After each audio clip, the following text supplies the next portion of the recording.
Saudari-saudaraku yang terkasih, Shalom, apa kabar semuanya?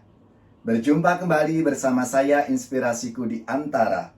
Renungan Harian Rabu 16 Juni, Pekan Biasa yang ke-11.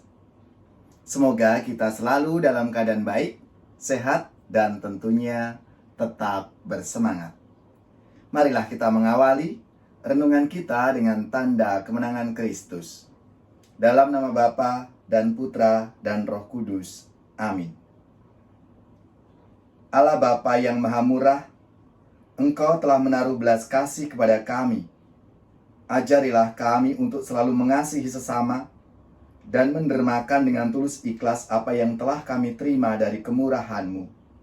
Dengan pengantaraan Yesus Kristus Putra-Mu Tuhan kami, yang bersama dengan Diko dalam persatuan Roh Kudus, hidup dan berkuasa Allah sepanjang segala masa.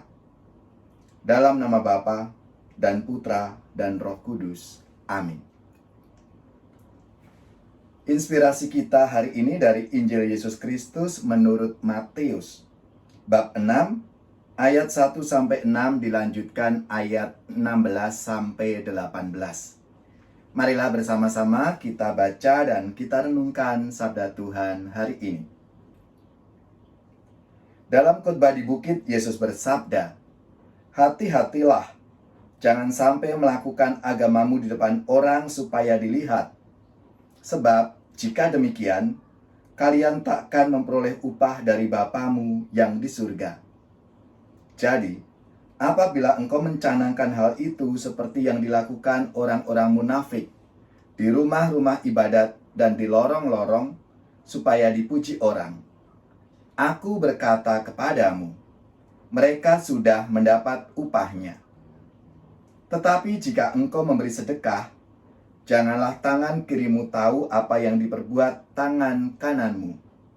Hendaklah sedekahmu itu diberikan dengan tersembunyi. Maka Bapamu yang melihat yang tersembunyi akan membalasnya kepadamu. Dan apabila kalian berdoa, janganlah berdoa seperti orang munafik.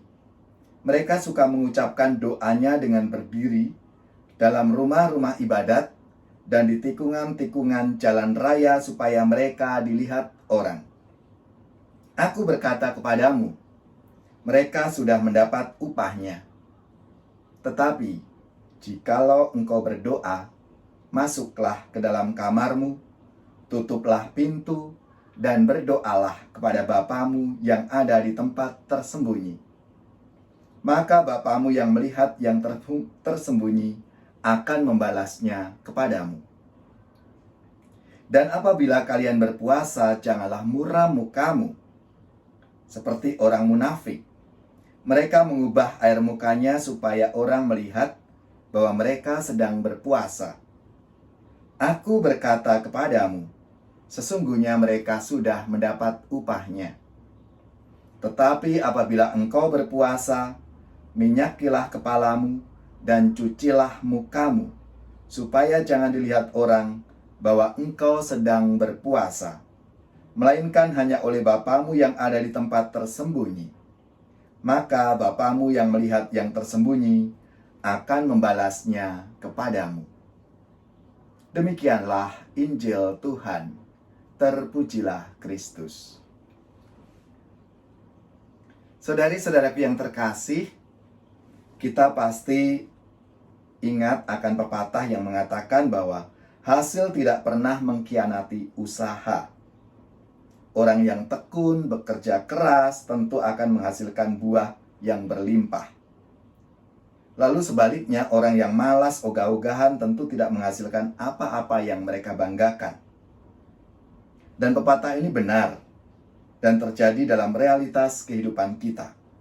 Siapa yang sungguh-sungguh bekerja dengan tekun dan ulet akan menikmati hasil yang setimpal dan akan dapat dinikmati pada waktunya. Saudari-saudaraku yang terkasih, Rasul Paulus pernah mengatakan kurang lebih hal yang sama. Orang yang menabur sedikit akan menuai sedikit. Sebaliknya, orang yang menabur banyak akan menuai banyak pula. Akan tetapi, Paulus berpikir lebih maju dan dalam ketika ia menempatkan perkataan itu dalam soal berbagi kasih karunia Allah. Sehingga hasil tidak pernah mengkhianati usaha, seolah-olah hanya merupakan usaha dan perjuangan pribadi dan manusiawi belaka. Namun lebih daripada itu, dalam hal iman kita, tidak ada yang baik dan mulia selain jika merupakan karunia dari Tuhan sendiri. Kalau kita bisa berusaha dengan baik, tekun, dan bahkan kita bekerja keras, itu karena kita diberi kesehatan oleh Tuhan. Karena kita diberi macam-macam hal dari Tuhan yang intinya memungkinkan kita untuk bisa bekerja dengan keras, dengan penuh tanggung jawab, tekun, dan rajin.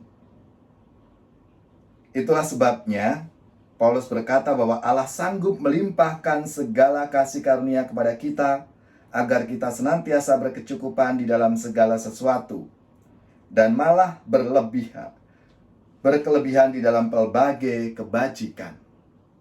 Muara dari seluruh usaha, kegiatan kita, dan bahkan hasil yang kita peroleh akhirnya ada pada Tuhan sendiri. Dan tanda bahwa kita menyadari hal itu ketika kita mampu bersyukur kepada Tuhan karena kasih dan rahmat-Nya yang kita alami. Hanya saja Tuhan mengingatkan kita melalui sabdanya hari ini untuk melakukan berbagai kewajiban agama, entah itu memberi sedekah, kita berdoa maupun berpuasa dalam semangat tersembunyi, tidak untuk dipamerkan kepada orang lain. Semua kebaikan yang dapat kita lakukan hanyalah berasal dari Allah. Maka sudah sepantasnya juga kita lakukan dengan prinsip yang penting diketahui oleh Allah sendiri. Dan bahkan semoga orang lain tidak ada yang mengetahui kebaikan kita itu. Itulah ungkapan syukur kita kepada Tuhan dan ungkapan kepercayaan bahwa Allah yang perlu kita mohon berkat dan perkenannya, dan bukan pujian atau pengakuan dari sesama kita.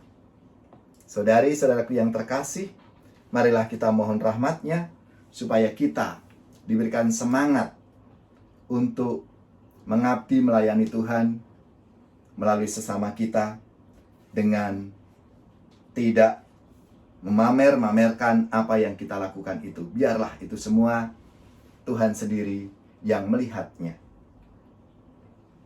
Syukur kepadamu Tuhan, sumber segala rahmat. Meski kami tanpa jasa, Kau pilih dan Kau angkat. Dosa kami Kau ampuni, Kau beri hidup ilahi. Kami jadi putra-Mu.